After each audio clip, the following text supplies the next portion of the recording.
Muito boa noite, camaradas. Começando mais um Cineclube Luiz Buñuel, tomada 59, programa de número 59 do programa dedicado aí ao cinema da Causa Operária TV.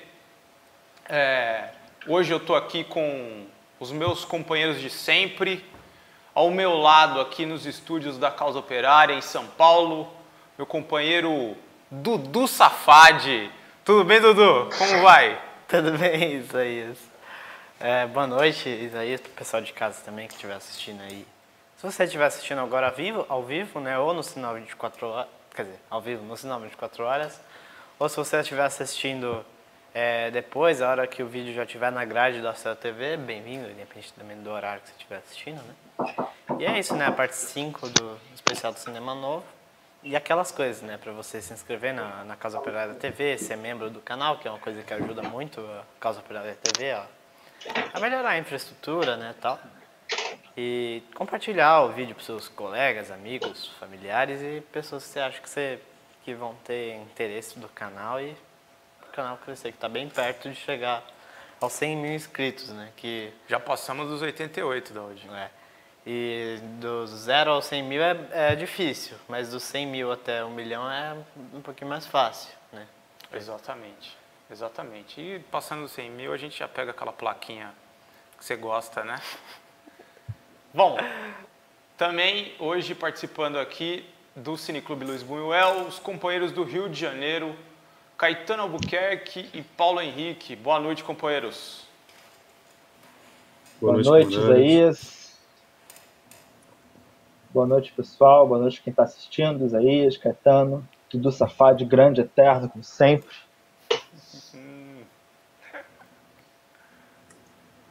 Bom, hoje, como o Daoud já deu aí a prévia, a gente vai continuar com a nossa série dedicada ao cinema novo.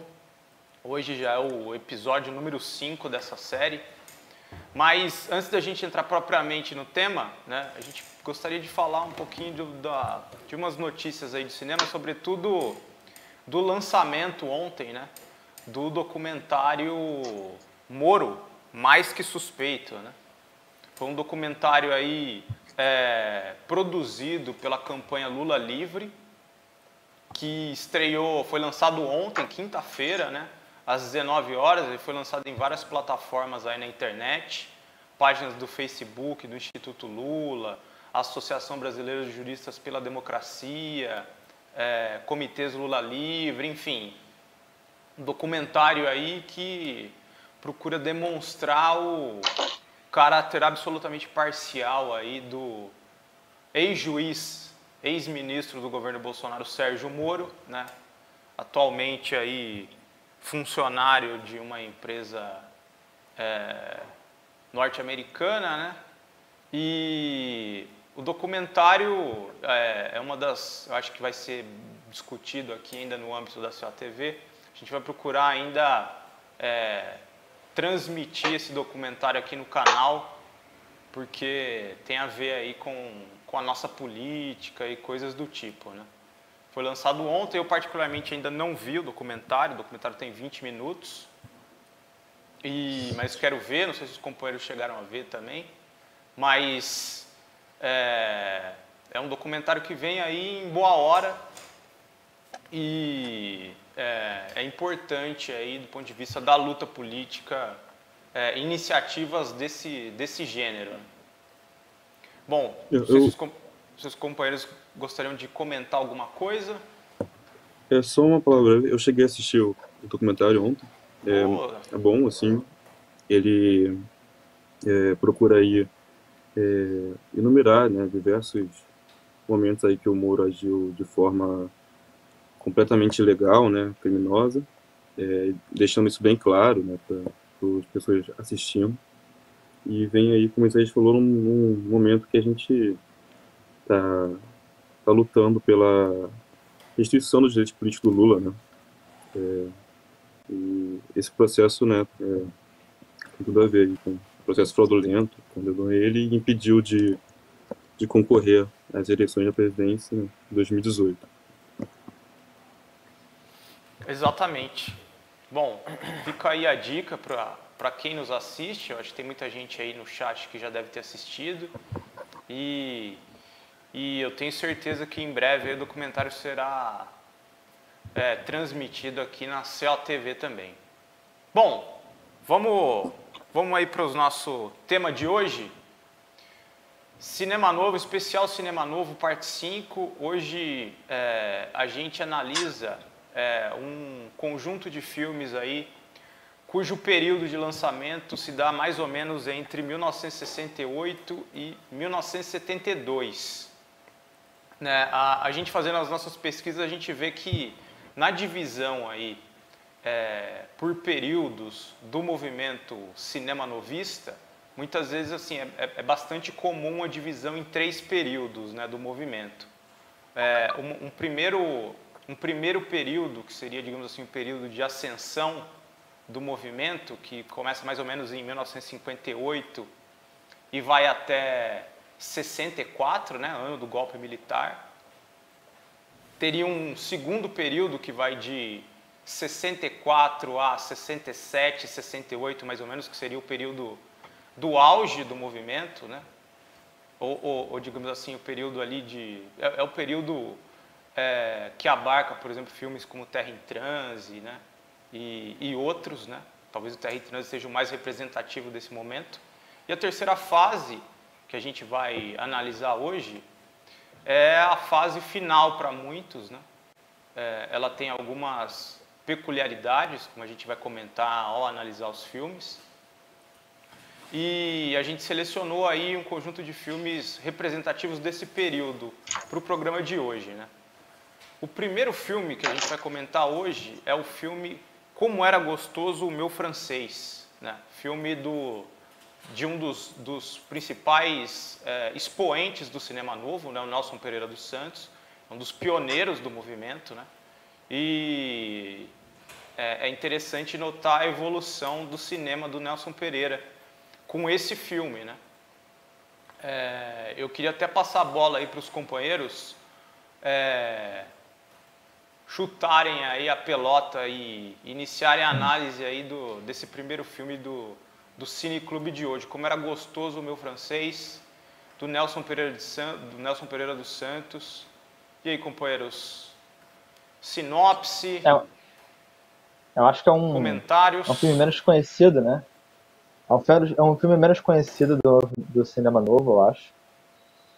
Quer dizer, menos conhecido entre aspas, né? Até que é bem conhecido, mas é menos conhecido do que perto dos grandes filmes desse movimento.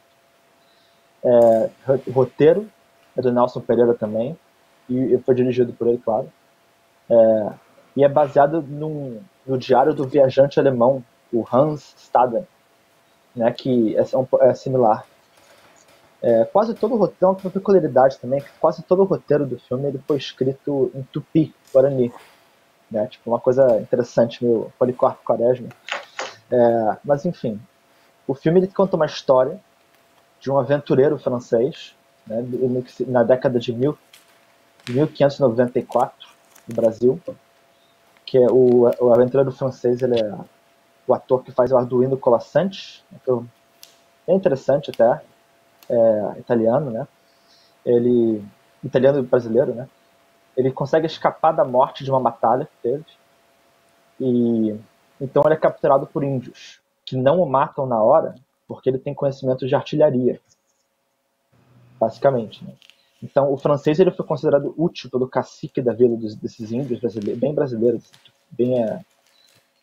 bem tradicionais, né? Por causa desses conhecimentos. Mas mesmo assim eles marcam um dia para sua morte, né?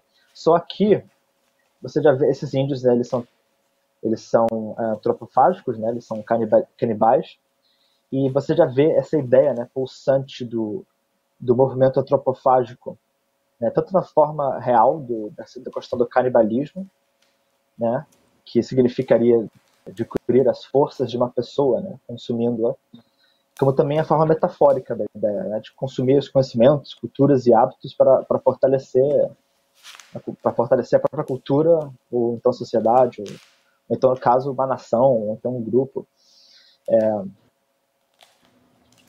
Tempo para esse francês, né, ele também pode ser antropofágico, de uma certa maneira, porque, quer dizer, mais ou menos, porque ele quer aprendendo os hábitos da comunidade, né, ele chega a se casar com uma índia, ele é como se fosse um escravo de uma forma relaxada, e ao mesmo tempo que acontece esse aprendizado cultural, né, ele tem que andar todo nu, né, ele tem que fazer todos os rituais direitinho, ele tem que falar com o cacique de maneira apropriada, ele tem que falar tupi em algum momento, e todos, a maioria desses personagens dessas cenas, né, de índio, né, são totalmente nus, assim, não nu cinematográfico, mas o nu real, entendeu?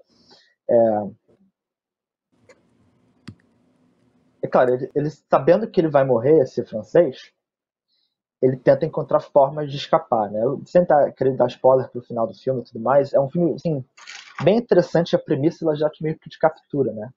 Já é uma coisa interessante. Eu queria, antes de passar a palavra, só dar um pequeno relato. Relato não é relato, né? Mas eu queria falar que o filme ele teve problemas de censura na época, claro, né? Ele foi classificado pelo gabinete militar, e isso que é a parte interessante, como um filme imoral, por causa dos atores interpretando índios nus. Ele foi liberado para maiores de 18 anos, como se fosse um filme de pornô, com a justificativa de que a nudez do índio não seria pornográfica. É uma coisa muito estranha. Estranha não, óbvio na época, né? Mas conseguiram para maiores de 18 anos dizendo que a nudez do índio não seria pornográfica.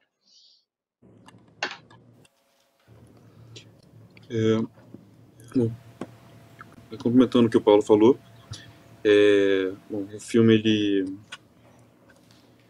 ele tem uma marca também que é muito comum nos filmes dessa época, lançados na ditadura, nesse período mais dos anos de chumbo, né? Que os artistas eles procuravam ali desenvolver formas de expressar, né, ideias políticas, mas de uma forma mais velada, né, de uma forma enigmática para não ser pego ali pelo regime. Tem um caso, né, nesse filme que é bem no começo, né? Você tem ali o francês sendo aprisionado por portugueses, né? E uma narração,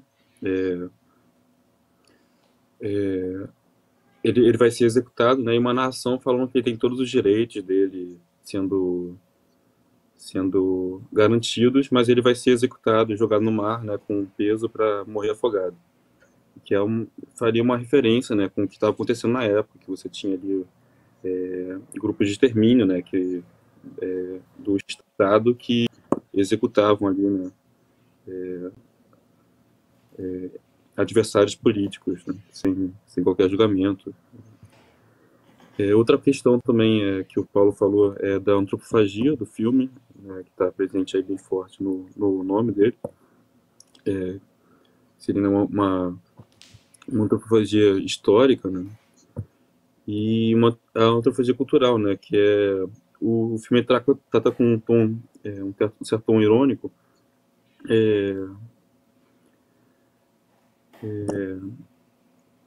ele é intercalado, né, por textos históricos, né? Você tem ali uma imagem, você tem um texto histórico falando do momento, e ele pega esses textos e ironiza em cima deles, né? Uma coisa que a pessoa, o escritor vê, né? Por exemplo, em um determinado momento é falado que os índios são selvagens, que eles, né, não têm qualquer tipo de civilização e tudo mais, e você vê nas imagens ali um povo que está recebendo bem, né, os franceses fazendo trocas e tudo mais. É. Mas acho que é isso. Bom, iniciando aí o Cineclube, né? Como era gostoso o meu francês, dá para ver que esses primeiros comentários dos companheiros já deixaram a mostra um pouco, né? Que essa fase do cinema novo, ela vai ter algumas características marcantes, né? Sobretudo se a gente comparar com as fases anteriores, né? As fases anteriores tinham um tom muito mais documental e realista, né? Uma crítica social também mais forte, né? Mais dura, e em grande medida, eu acho que por conta também da censura, né? Vamos lembrar que a maioria dos filmes que a gente está analisando hoje são filmes pós-ato institucional número 5, né? Quer dizer, momento ali de maior repressão, momento em que o regime está, digamos assim, no seu auge em termos de fechamento, restrição às liberdades democráticas e coisas do tipo, né? Então, um dos movimentos que os cineastas, o movimento do cinema novo fazem é justamente recorrer às alegorias, né? Eles, em geral, formulam enredos remetendo a um passado colonial, enfim. É o que a gente vai ver também no nosso próximo filme aqui, que é o filme Pindorama, o primeiro longa-metragem do Arnaldo Jabor, que também tem como cenário, né, uma aldeia indígena, enfim, o período da colonização, né? Queria até passar para os companheiros, aí, principalmente para o companheiro Caetano, que é um entusiasta desse filme do Jabor, para eles também comentarem um pouco aí sobre o quase um fanático. Pindorama. Não, o Caetano aqui, eu acho que é até importante revelar um pouco para quem nos acompanha, né, as conversas de bastidor aí, que o Caetano ele quase saiu no tapa aí com a gente para colocar o Pindorama no Cineclube de hoje, e a gente não queria muito e tal, mas ele insistiu e a gente foi obrigado a selecionar aí o Pindorama para o Cineclube de hoje. Bom, companheiros, qual que é a do Pindorama? Qual que é a linha dele? Está de acordo aí com as coordenadas gerais aí do período, dessa fase em particular do cinema novo, enfim? Como que o Jabor estreou aí na ficção? Bom, brincadeiras à parte, né? O companheiro Isaías aí, agradeço muito pela introdução. O Pindorama, ele é um filme aí com... Você falou do Arnaldo Jabor, né? Ele tem um destaque, né? Que ele... Primeiro, ele foi um filme muito caro para ser feito, né? Tem toda uma história da produção dele. Ele foi produzido por uma produtora norte-americana, se eu não me engano é a Columbia. E é um filme, assim, você assiste ele, você vê o trabalho, né? Que teve toda a questão do figurino. Ele tem uma fotografia muito boa também. Mas é um filme muito confuso, né? O próprio Jabor fala isso, que não é um filme fácil de assistir, assim, não diria nem muito agradável. Assim, é uma coisa que eu, por exemplo, eu só consegui ver o filme em partes, né? Mas, segundo o autor do filme, né? O cineasta do filme, né? Ele esbarrou com problemas aí de tentar contar uma história por alegorias, uma história do Brasil, né, transmitir os pensamentos políticos dele por alegorias, e acabou deixando uma coisa muito, muito complicada pro espectador. E o filme sofre bastante disso. Mas é assim, é um filme vale a pena ver, assim, é um filme bem colorido, assim, bem bonito de ver. Quem quiser se aprofundar e tudo mais. Não sei se mais algum companheiro conseguiu assistir ou viu uma parte, tem algum comentário. Uhum. Assim, Pindorama não é o filme mais fácil de assistir, realmente, né? Mas eu sinto, se você puder falar, não sei se o Caetano concorda comigo, eu sinto que é um filme que a tentativa principal do filme foi fazer ele ser fácil de compreender para um público mais geral, né? E ao mesmo tempo escapar do gabinete de censura.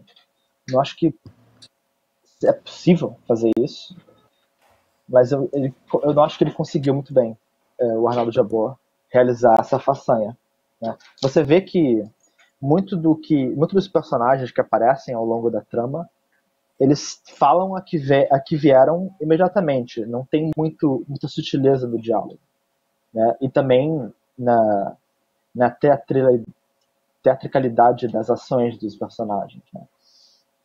Por exemplo, tem uma cena no começo do filme até, de um personagem que é que é um líder da cidade, né? Ele não está vinculado diretamente à coroa portuguesa na cidade, né, no país, mas ele é meio que o dono, é uma liderança. Ele é como se fosse um político fajuto de hoje em dia, né? Ou da época da ditadura, mas de hoje em dia, principalmente.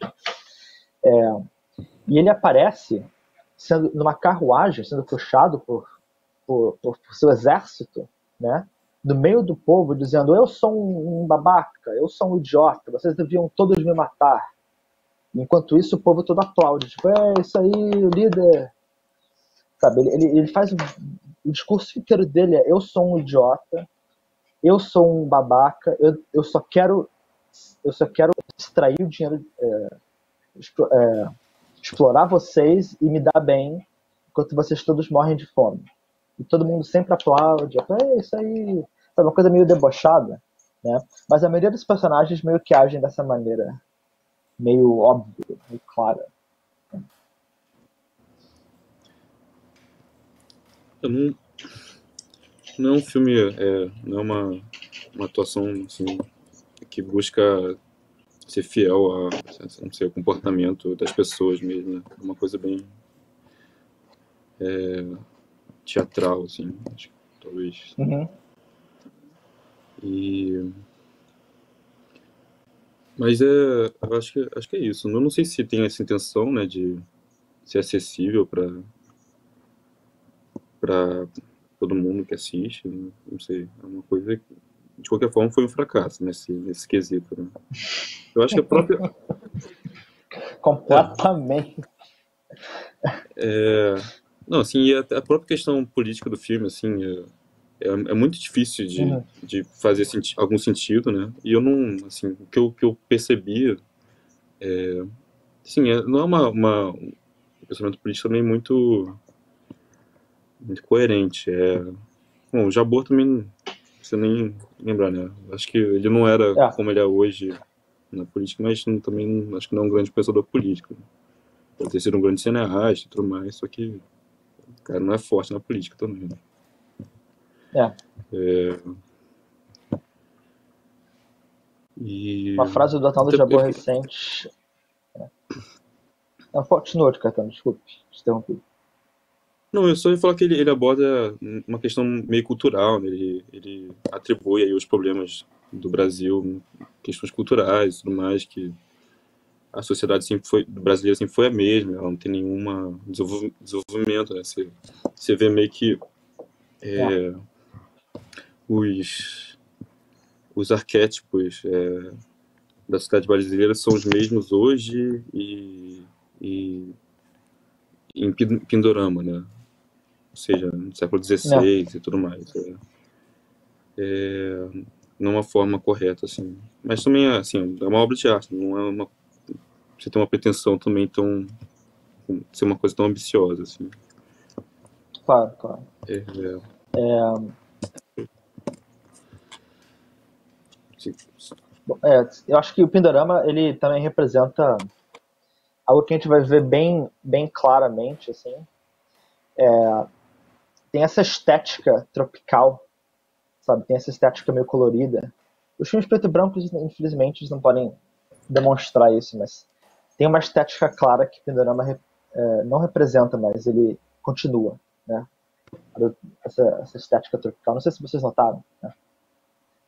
As cores vivas e Com o certeza. tempo é sempre relacionado a coisas antigas, a coisas da colonização. Tem, sabe, palmeiras, Com certeza. É uma coisa que marca folclores. um pouco os filmes dessa época, né? Esse colorido. Você tem isso É. também no Como Era Gostoso o Meu Francês.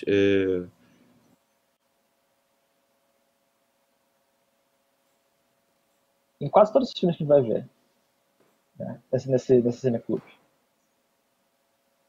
Até no Viagem ao Fim do Mundo, que é o próximo. Já entrando de primeira.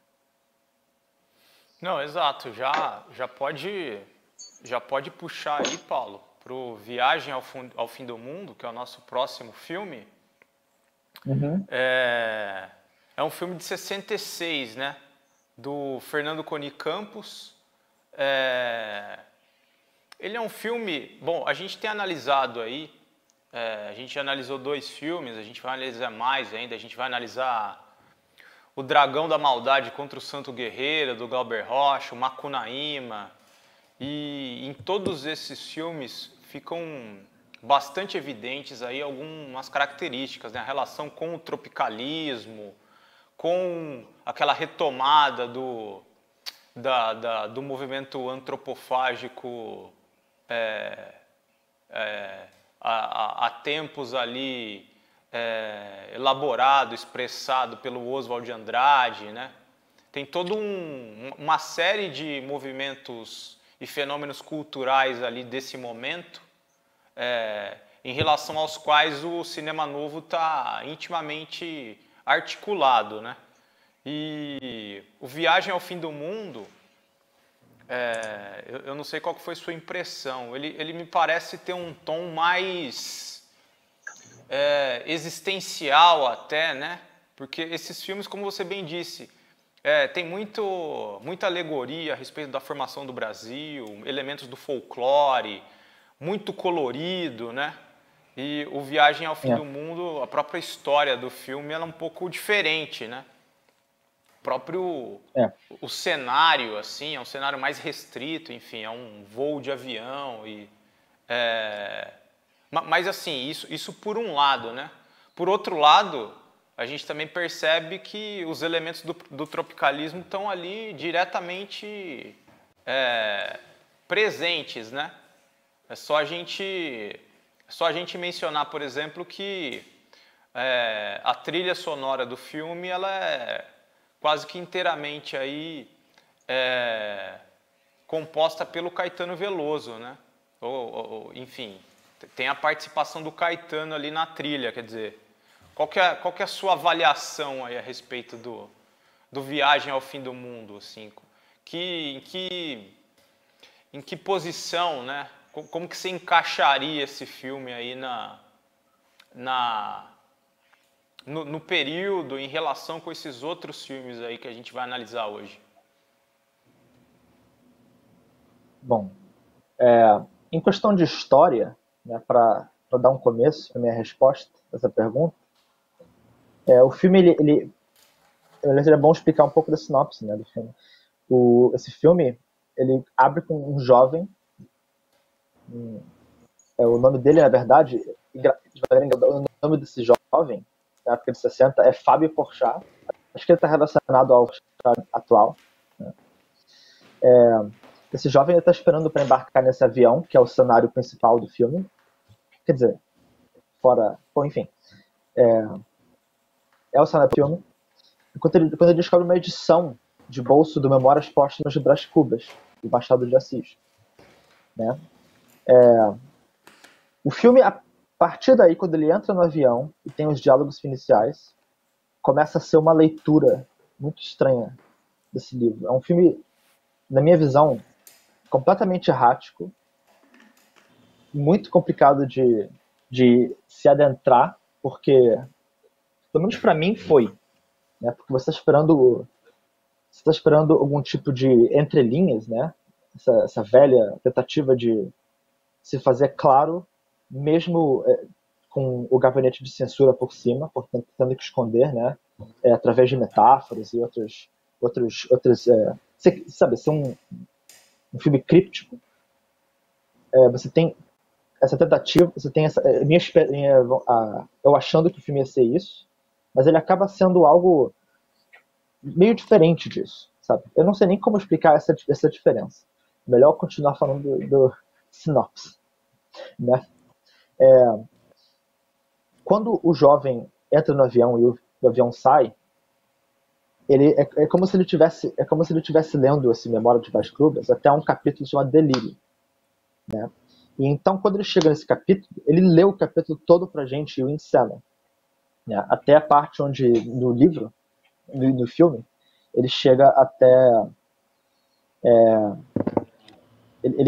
o fim do mundo, guiado pelo rinoceronte clássico do livro, né? E Hipopótamo. encontra Pandora. Hipopótamo, desculpe. Exatamente. Encontra Pandora ou a natureza, né? E é a partir daí que o filme começa a ficar muito estranho. Porque quando ele encontra a natureza ou Pandora e ouve dela aquela frase que ele não consegue concordar, né? Que ele é a natureza e ela é a inimiga do homem. Começam a vir várias imagens. Vira um documentário de meia hora sobre a Segunda Guerra Mundial a partir da perspectiva democrática americana, sabe? Aí eu fiquei meio perdido. Eu achei interessante as imagens e tudo mais, mas depois disso ele vai cortando para coisas meio correlatas, claro, mas ao mesmo tempo não tem uma coerência clara de narrativa e nem de ponto, muito bem, né? Não sei se o companheiro Caetano pode ter alguma visão melhor do que a minha sobre como o filme acontece. O filme tem vários elementos aí, né? Essa questão que você falou, por exemplo, dele interromper, né? O filme começar a contar meio que uma versão histórica aí do fim da Primeira Guerra Mundial até a ascensão do nazismo na Alemanha, com imagens documentais, né, da época. Eu não sei, assim, eu interpreto assim como uma afronta à ditadura, né, meio que colocando ali meio que um paralelo entre democracia e ditadura, né, a democracia americana e a ditadura ali fascista, né, alemã e italiana. Sim, a gente sabe que a dicotomia não é algo muito, muito abstrato, né, o imperialismo americano aí não é uma democracia, né, pelo contrário. Uhum. Mas eu vejo dessa forma, né?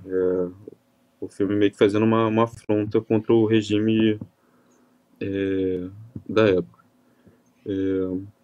Mas ele tem essa questão meio...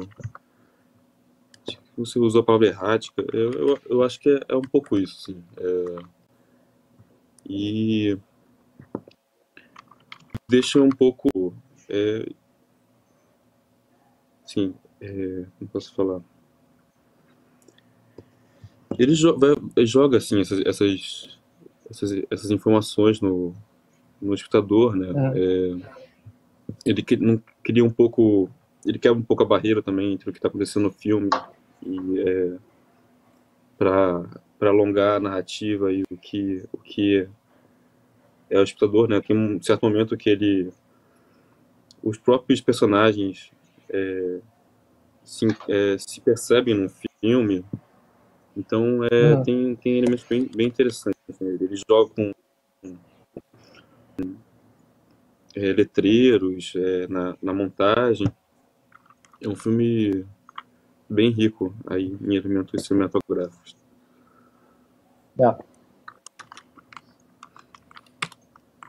Bom, antes da gente prosseguir para os nossos próximos filmes, né?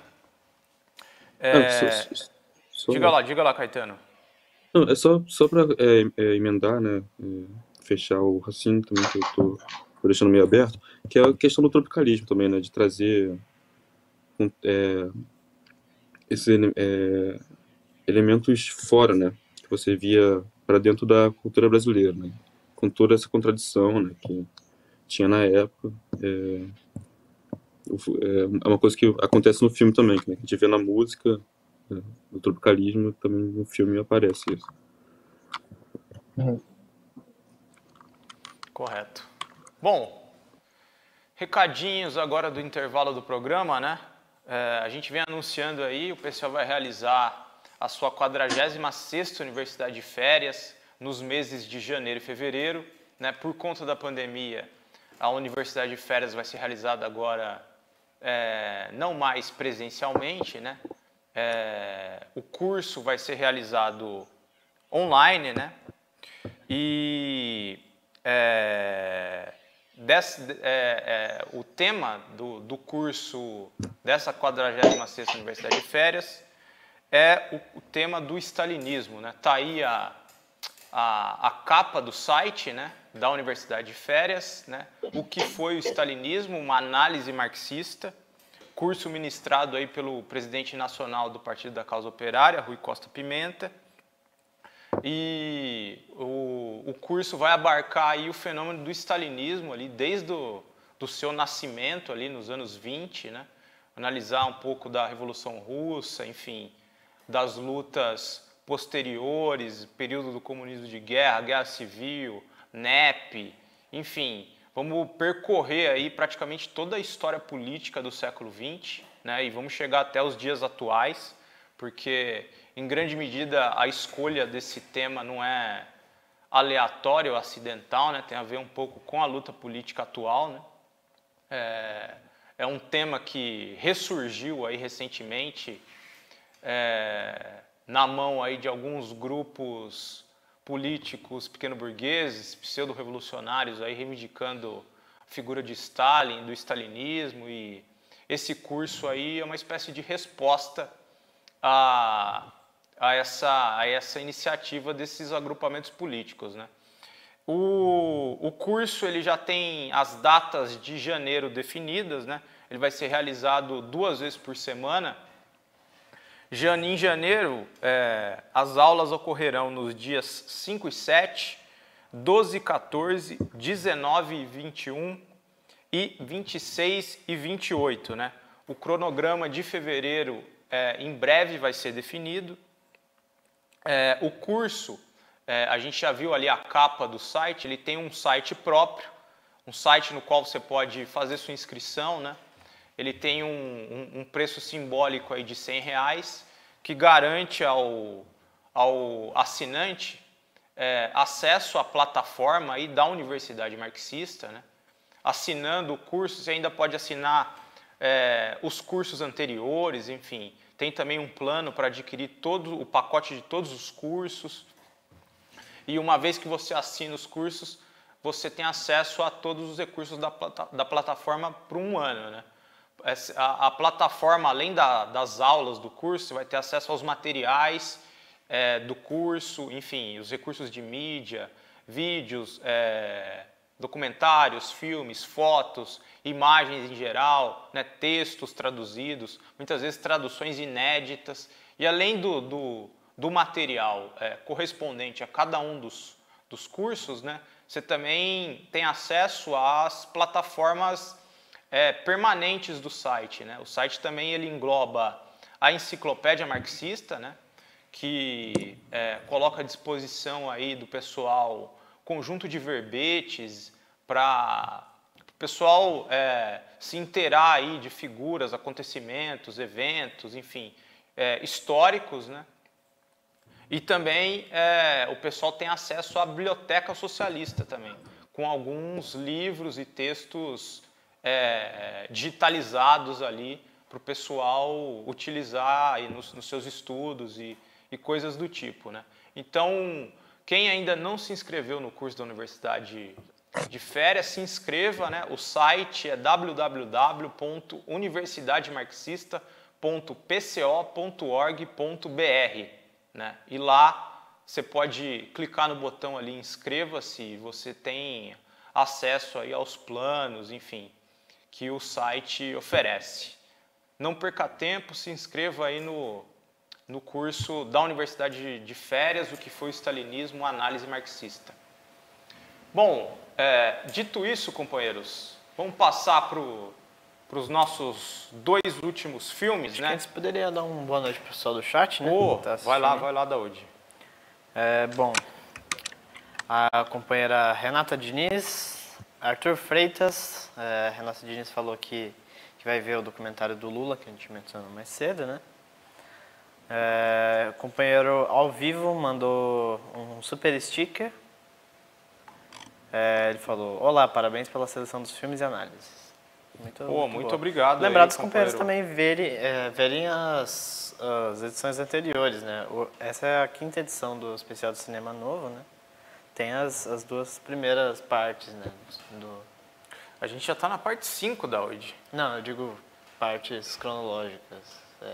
Sim, as fases, você diz. Fases. Sim. Mas bom, por enquanto...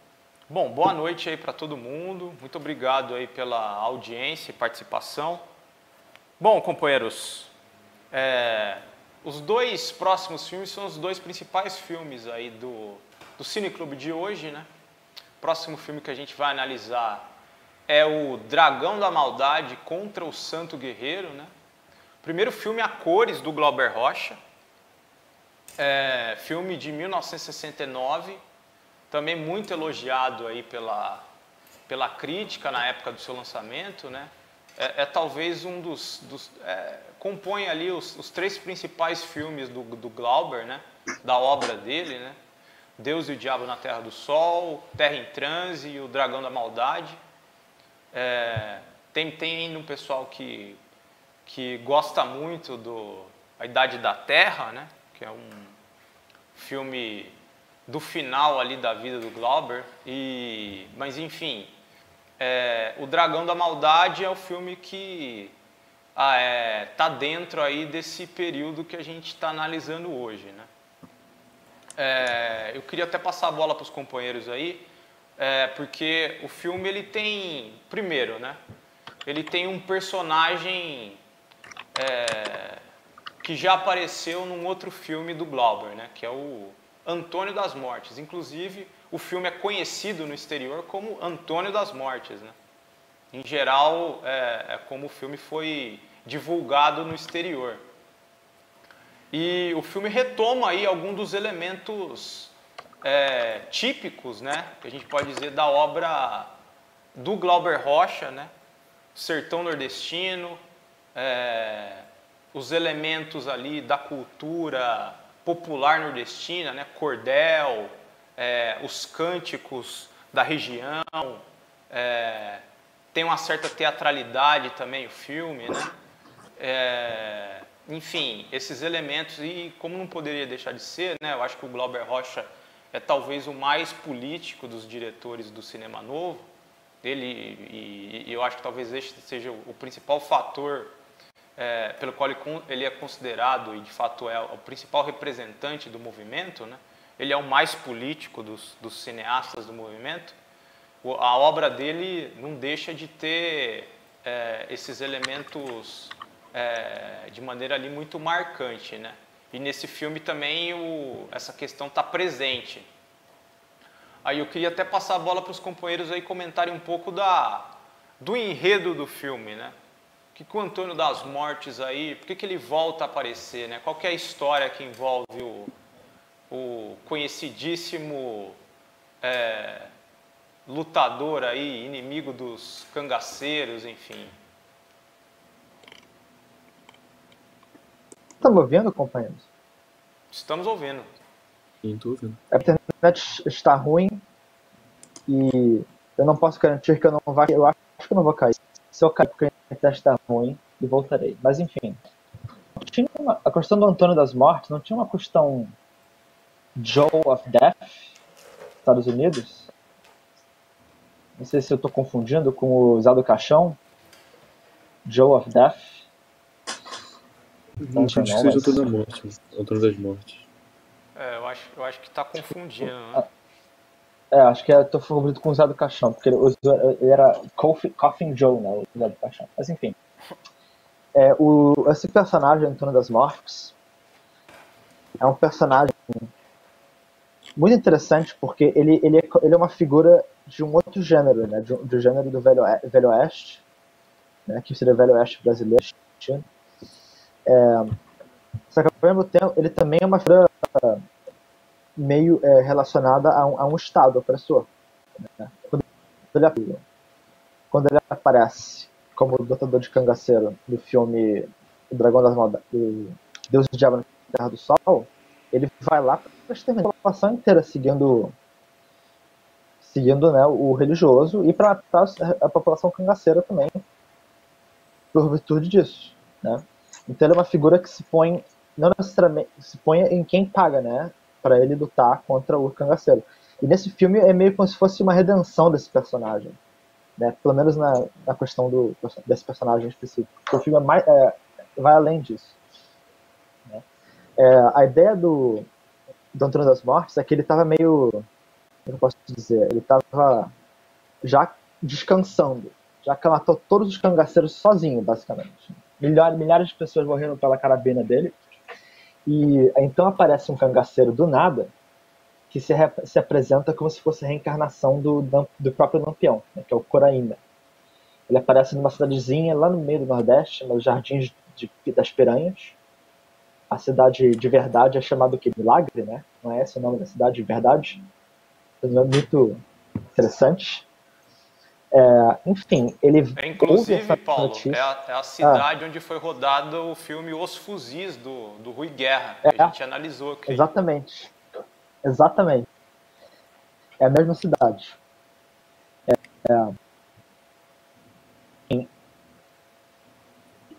Houve-se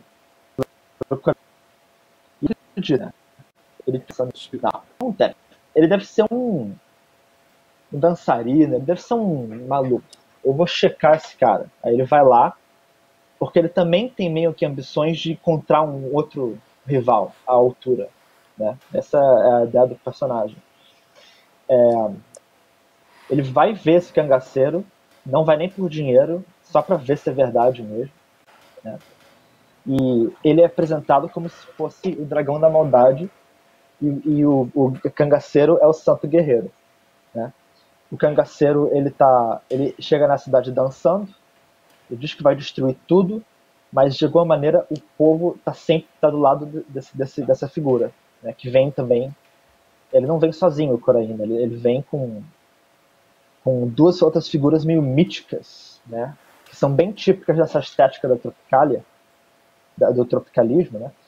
Que tem uma santa super enfeitada. Eu acho que essa santa é a esposa do Glauber Rocha. Eu não sei se sabe, eu não me peguei assim. Eu vi esse fato atrás. E também um outro figura que é um negro santo, que na verdade é guerreiro, na verdade. Mas enfim, essas figuras, esse cangaceiro e o cangaço, ele é visto, eles aparecem sempre dançando o filme inteiro. Você vê com músicas populares, o povo sempre dançando. E quando aparecem, né, o Antônio das Mortes, o povo vem atrás dançando, né? É um filme muito interessante nesse sentido, porque o povo também é um grupo inteiro é um personagem do filme também, um personagem bem reativo até, né?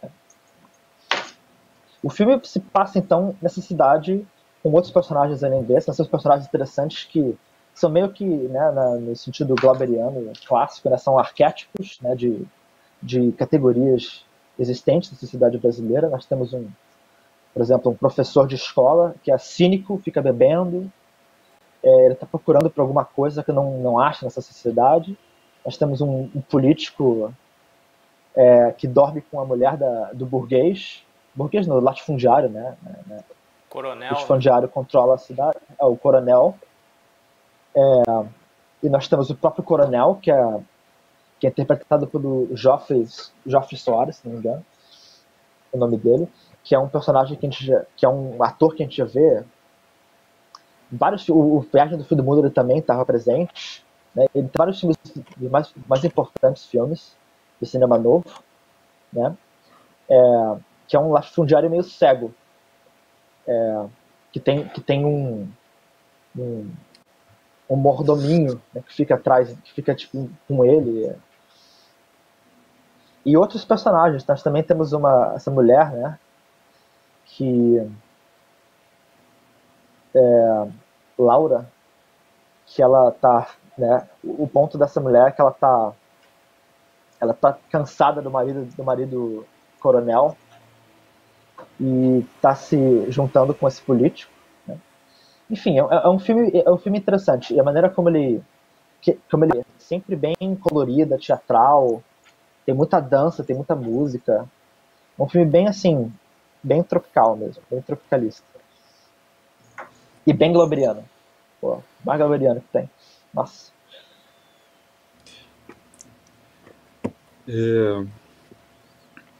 Vou comentar um pouco sobre o filme, um pouco minha interpretação. Esse é o filme que eu mais gosto do Glauber.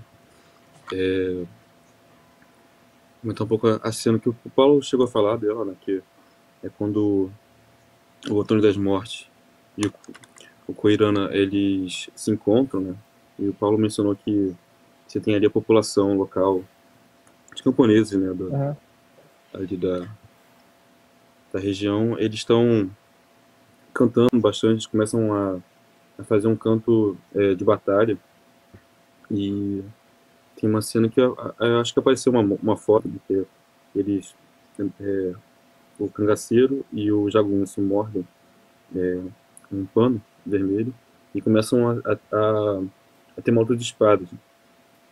E é uma cena bem forte, porque o canto, junto com o som das espadas se batendo, elas começam a meio que fazer um transe assim, no espectador. E é uma cena que dura bastante tempo, assim, acho que, se eu não me engano, é um plano sequência, é uma sequência muito longa, assim, Sim. de coreografia. E, ele não cortava. assim, coisa de 15 minutos, eu acho. E dá pra ver também, né, Caetano, que é uma câmera na mão ali, né? Dá pra ver que é um negócio assim bem... Não tem ali, a câmera não tá num pedestal ali não, tá vendo que o cinegrafista tá com ela na mão, e inclusive o duelo de espadas, ele é precedido de um duelo de repente, né? Exatamente. Os lutadores ali, antes de pegarem a espada, eles fazem um duelo ali, uma espécie de versos ali, cordel, enfim, um repente mesmo, e que precede um pouco, porque esse filme, assim, que me chamou muito a atenção, eu já tinha visto ele há um tempo atrás, mas ele é dos mais musicais, assim, né, do Glauber Rocha, né? A trilha sonora, a música, os cânticos que atravessam o filme ali, eles são muito marcantes, né? E nesse ponto do filme, né, que você tem a luta entre os dois ali, personagens principais, e o Antônio das Mortes, ele fere ali o cangaceiro, né, que representa ali a esperança, né, do povo de ter alguma justiça social contra o coronel da cidade.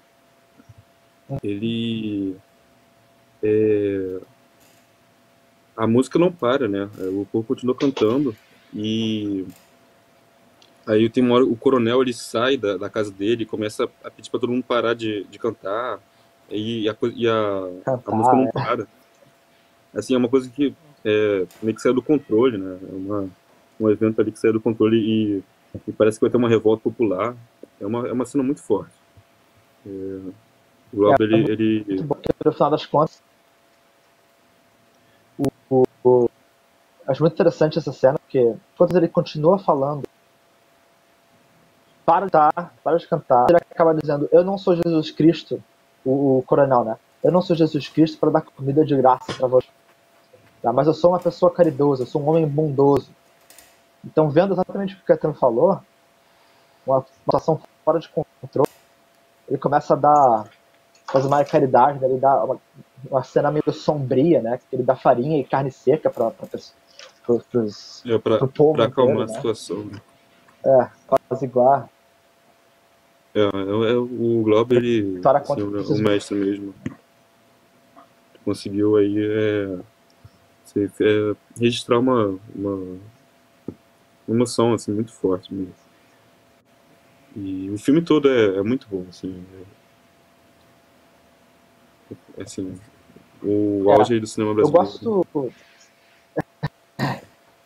Eu gosto do arco do Antes Morte também. Quando ele acaba ferindo a batalha inteira, como se fosse, como você falou, né, Caetano? Parece que a batalha entre as reivindicações do povo, né, exemplificadas pelo fantasma do cangaço, que não é mais o mesmo, e das forças destrutivas do Estado, né, na figura do Antônio das Mortes, do coronel, ou seja, que está pagando a situação, que está dando suporte ao Antônio das Mortes e tudo mais, e que se beneficia com as ações do Antônio. Né? E a batalha é tudo uma arena folclórica, né? É uma batalha aos termos do povo, mas é como se fosse, né? Uma coisa muito interessante, né? Eles lutam com uma bandana vermelha, né? Uma batalha meio folclórica. Mas o Antônio das Mortes, depois que ele acaba ferindo o Coraína, ele acaba que meio que se afastando dessa ideia, né, de ser opressor, como se ele estivesse compreendendo o seu papel de opressor. Né? E ele acaba dando uma reviravolta completa. Acaba virando... como é que eu posso dizer? Ele acaba se opondo a esse coronel, né, por completo. E quando essa posição, ele acaba puxando outros páginas. Né? O professor, que era um cínico, procurando alguma coisa, bebia o dinheiro, aí então ele aquela que ele tá procurando. Não é muito bonito esse filme. Até uma cena, só pra tem até um momento do filme, né, que o coronel as forças armadas dele, né? E dentro dessas forças armadas, como mesmo, tem um homem chamado Mata-Vaca, que é como se fosse tipo o finalzinho do exércitozinho pessoal desse coronel. E quando ele vê o Antônio das Mortes, começa a tocar uma música, que é bem curtinha, né? É uma música muito boa, que é o Antônio das Mortes chegou, mata-vaca, correu, com medo do seu facão, misericórdia, meu Deus. Vai repetindo isso. E é muito bom, cara. Esse filme tem que ver. E é um filme, assim, que foi reconhecido internacionalmente, né? Ele, ganhou Cannes, se eu não me engano. Tem uma fama internacional. Até a gente já falou isso em outro cineclube sobre a paixão dos Scorsese sobre o Robert Rocha. Ele tem até uma entrevista ele falando sobre esse filme, uma entrevista de meia hora ele falando sobre o Drago Namorado do Santo Guerreiro. Também vale a pena dar uma procurada. Ele não gostava do Sérgio Leone, mas ele gostava tanto das mortes. Bom, companheiros, a gente já está quase chegando aqui no nosso limite, né? Esse filme aí do Glauber, enfim, daria para comentar muito mais. Filme muito interessante mesmo. Mas é bom a gente já seguir para o nosso filme final, que é o filme Macunaíma, do diretor Joaquim Pedro de Andrade, né? Filme baseado aí na obra homônima do Mário de Andrade, né? no romance Macunaíma, publicado em 1928, né? Chamado O Herói Sem Nenhum Caráter, né? O filme conta a história aí dessa figura absolutamente singular aí da literatura nacional, né? resumindo, né? É um índio que nasce aí nos confins da selva brasileira. É um índio que nasce preto, né? Lá pelas tantas ele é banhado por uma água milagrosa aí e vira branco, né? Nasce ali num mundo rural, pobre, mas vai para a cidade em busca de enriquecer e tudo mais.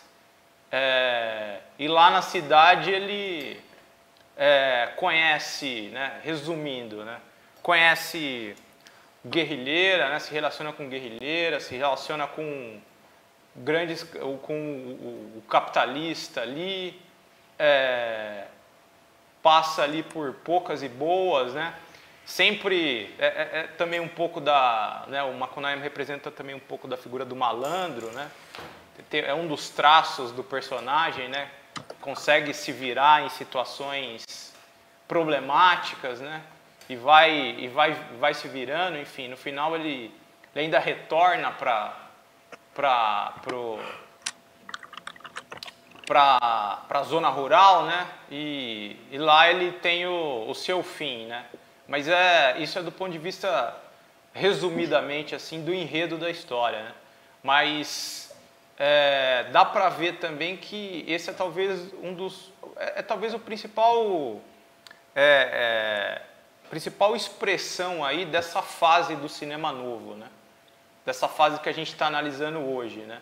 Tropicalismo, antropofagia, folclore, tá tudo muito presente nesse filme, né? Ele tem um tom bem debochado, né? Elementos de paródia ali muito marcantes, uma tendência ao... Eu não vou dizer, mas talvez seja um pouco polêmico, mas uma tendência ao grotesco também, né? Assim, é um filme particularmente assim muito interessante também, assim, eu gostei, revi o filme para o Cineclube e é um filme assim bastante dinâmico, né? Porque o Macunaíma é um personagem que está toda hora se transformando, toda hora em situações novas, toda hora ele está mudando, né? É um dos traços do personagem.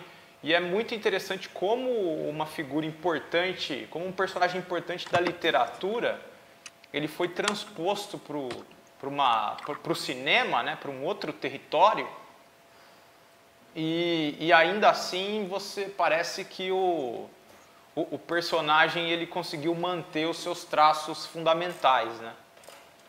Então, assim, é um filme dos mais interessantes aí para quem quiser assistir, né? O filme, assim, mostra também que o Joaquim Pedro de Andrade mostra um pouco ali da perspicácia do cineasta, né? Eu lembro, por exemplo, aqui só para citar a título de exemplo, uma cena que me chamou muita atenção, que é a cena na qual o Macunaíma, né, já branco, né? Aí a gente está vendo o Macunaíma ainda negro, né? A primeira fase do Macunaíma, né? Aí interpretado pelo grande Otelo, ator importantíssimo aí da dramaturgia brasileira e tal. O personagem já branco, quando ele conhece a personagem em si, né? A guerrilheira, né? Que detalhe, né?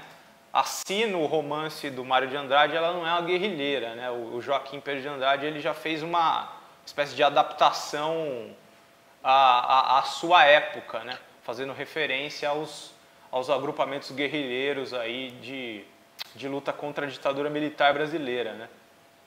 E nessa cena, né, dá para ver que eles encontram com a Si, a guerrilheira. E, num primeiro momento, a guerrilheira está sendo perseguida, provavelmente por alguns agentes da ditadura, né? Eles despistam os agentes e encontram com ela, né? E a cena se passa numa espécie de... não sei se é um estacionamento, mas é um estacionamento com vários andares móveis e plataformas que se movem E assim, é uma coisa meio... Vira assim uma cena meio louca, né? Meio caótica, mas assim, ao mesmo tempo muito bonita e dinâmica, né? Que mostra um pouco do ritmo do filme, né? Um filme acelerado, né? Meio que o ritmo aí do próprio Macunaíma, né? Não sei se os companheiros gostariam de acrescentar, fazer comentários aí. Esse também é um filme que rende bastante, mas infelizmente estamos no final aqui do Cineclube.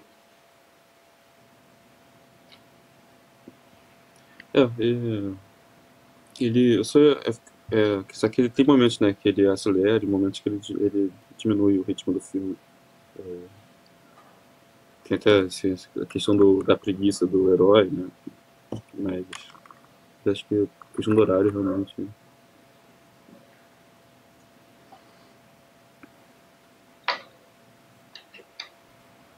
Comentários, Paulo?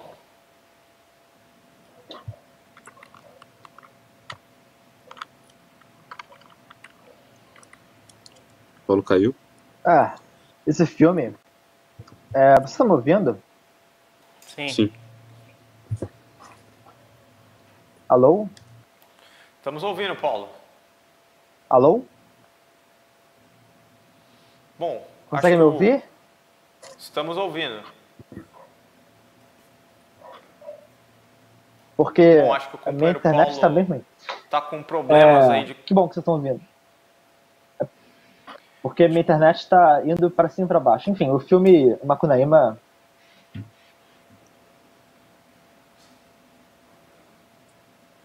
Tá com atraso.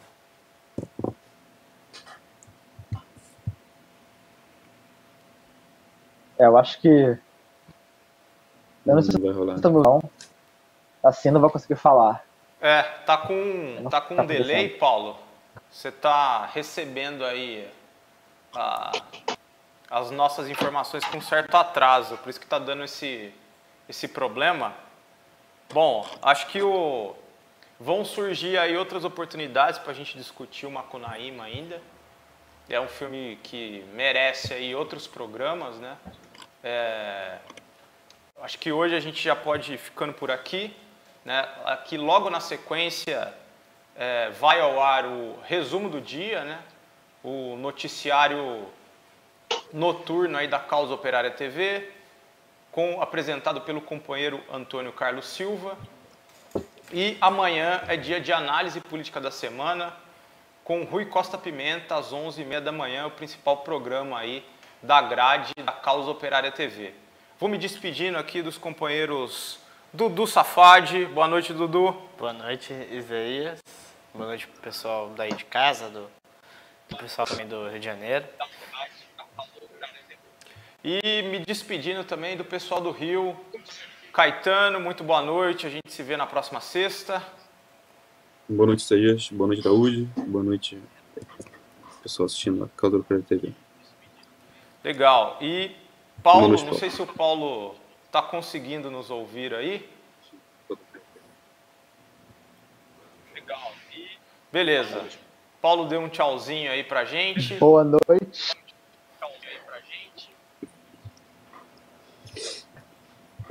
Beleza, companheiros.